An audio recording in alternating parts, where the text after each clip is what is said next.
Now, watering ear, right? So signs and symptoms are going to include a feeling of fullness. Let's write these down because this happens a lot and we're in the summer months right now. So let's put a little list together of what goes on with watering ear. So signs and symptoms are going to include the following. They'll definitely feel a wetness in their ear. That makes sense. That's common.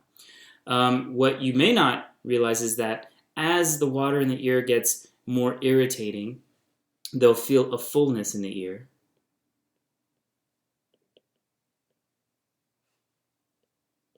They can feel that they're gradually losing their hearing.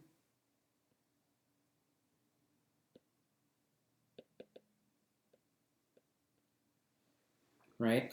And remember that water can actually compromise the natural defense mechanisms of the external auditory canal, and that can cause tissue maceration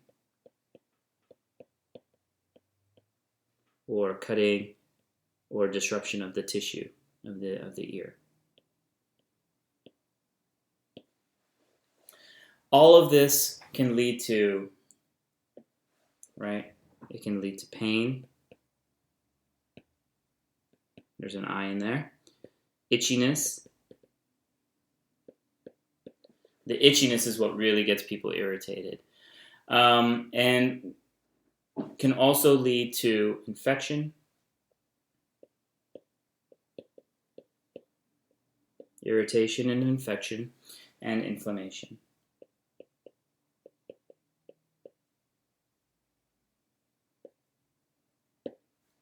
So even though it may start off simply, that it's just simply water in the ear, this can actually lead to otitis externa.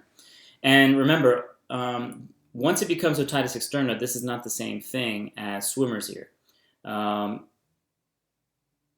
externa is not the same as swimmer's ear.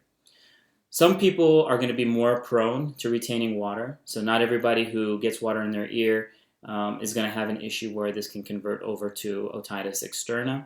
But if you keep in mind the signs and symptoms of watering ear, those being the wetness of the ear, the fullness of the ear, potential gradual hearing loss, or even maceration of the tissue of the ear, you want to be concerned and take consideration and precaution and have specialists take